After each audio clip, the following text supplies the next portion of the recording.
Assalamualaikum warahmatullahi wabarakatuh.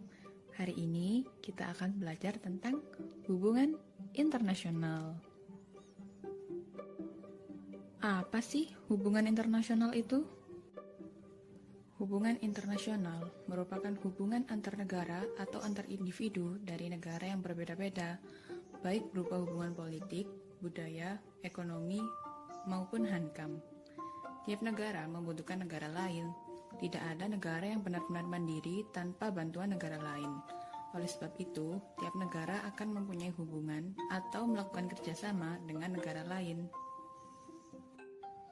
Apa perlu suatu negara melakukan hubungan internasional? Tentu saja, hubungan internasional memiliki tujuan dalam mencukupi kebutuhan masyarakat masing-masing negara, meningkatkan kerjasama dalam ilmu pengetahuan dan teknologi, menciptakan adanya rasa aman dan menegakkan perdamaian dunia, serta mempererat hubungan persahabatan antar negara. Indonesia bergabung dengan beberapa negara maupun organisasi internasional, di antaranya ada ASEAN, GNB, UNICEF, APEC, dan PBB. Berdirinya PBB dilatar belakangi oleh kegagalan LBB atau Liga Bangsa-Bangsa dalam mencegah terjadinya Perang Dunia Kedua. Penyebab kegagalan Liga Bangsa-Bangsa yaitu karena Liga Bangsa-Bangsa bersifat sukarela, tidak mempunyai kekuasaan yang nyata, digunakan sebagai alat politik negara-negara besar, dan adanya pergeseran tujuan pendiriannya. Ketidakberhasilan Liga Bangsa-Bangsa melaksanakan fungsi dan tugasnya menyebabkan Liga Bangsa-Bangsa dibubarkan. Kemudian pembentukan PBB perlahan dimulai. Dari perundingan Atlantis hingga pada tanggal 24 Oktober 1945 dilaksanakan ratifikasi Piagam PBB oleh 5 anggota tetap Dewan Keamanan. Tujuan PBB sebagai pengganti LBB tentu saja untuk memelihara perdamaian dan keamanan internasional serta mengembangkan hubungan persaudaraan antar bangsa. Indonesia resmi menjadi negara anggota Perserikatan Bangsa-Bangsa ke-60 pada tanggal 28 September 1950 yang ditetapkan dengan resolusi Majelis Umum PBB tentang penerimaan Republik Indonesia dalam keanggotaan di Perserikatan Bangsa-Bangsa. Kurang dari 1 tahun setelah pengakuan kedaulatan Indonesia oleh Belanda dalam konferensi meja bundar di Den Haag. Tujuan Indonesia bergabung dalam PBB selain untuk memenuhi kebutuhan dan mencapai kepentingan nasionalnya, juga untuk menunjukkan keberadaannya di dunia internasional serta diakui sebagai negara yang merdeka. Indonesia berperan sangat aktif dalam organisasi PBB. Seperti Indonesia pernah ditunjuk menjadi pemimpin serta anggota tetap di beberapa organisasi, yaitu pada tahun 1971, Indonesia yang diwakili oleh Adam Malik ditunjuk untuk menjadi presiden di Majelis Umum PBB. Indonesia 3 kali terpilih menjadi anggota tetap Dewan Keamanan PBB. Indonesia pernah terpilih 11 kali sebagai anggota Dewan Ekonomi dan Sosial, serta Indonesia juga terpilih sebanyak 3 kali menjadi anggota Dewan Hak Asasi Manusia. Membantu menyelesaikan konflik di berbagai negara dalam gerakan non-blok. Seperti pada tahun 1989, Indonesia telah berhasil membantu menyelesaikan konflik yang terjadi di Kamboja. Serta Indonesia menjadi mediator atas penyelesaian konflik yang terjadi antara Filipina dan Moro National Front Liberation atau MNFL yang menguasai Mindanao Selatan. Melakukan upaya-upaya dalam rangka menjaga perdamaian dunia.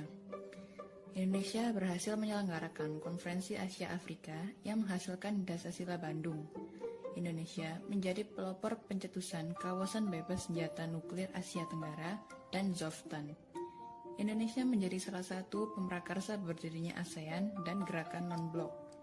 Indonesia juga telah mengirimkan beberapa kontingen dalam rangka visi misi perdamaian dunia. Memberikan bantuan kemanusiaan di berbagai negara yang mengalami bencana. Seperti pada tahun 1984, Indonesia mengirimkan bantuan berupa beras melalui FAO yang ditunjukkan untuk membantu bencana kelaparan yang terjadi di Ethiopia. Juga, pada tahun 1995, Indonesia membantu dalam menampung para pengungsi yang berasal dari Vietnam di Pulau Galang. PBB juga berperan dalam membantu Indonesia lepas dari jajahan Belanda.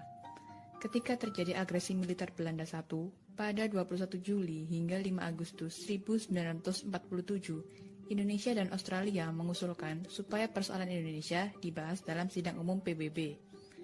PBB pun membentuk Komisi 3 Negara yang membawa Indonesia dan Belanda ke meja perundingan Renville.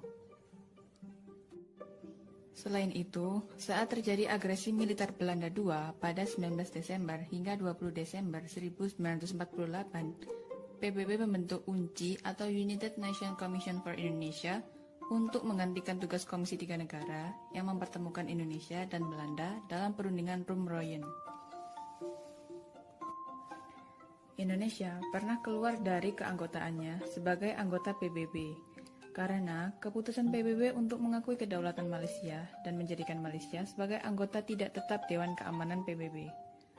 Presiden Soekarno akhirnya mengumumkan pengunduran diri dari keanggotaan PBB pada 20 Januari tahun 1965 dan mendirikan KONIFO yang didukung beberapa republik demokratik.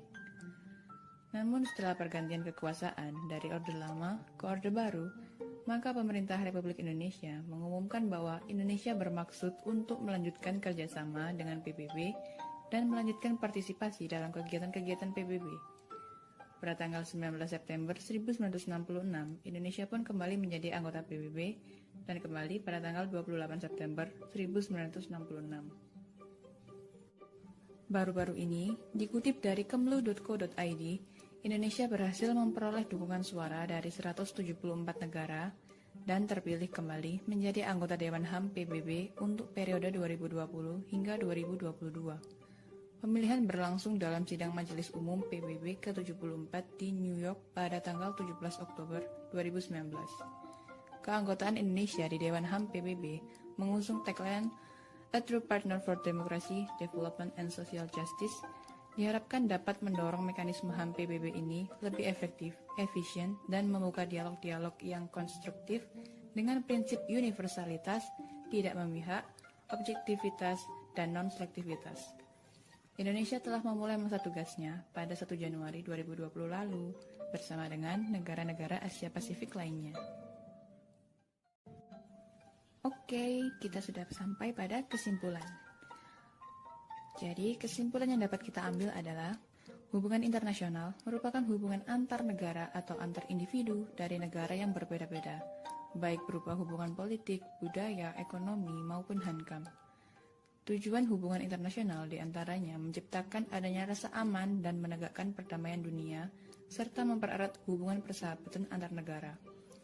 Indonesia dalam PBB berperan dalam menyelesaikan konflik antar negara, memberikan bantuan kemanusiaan, dan melakukan usaha dalam perdamaian dunia.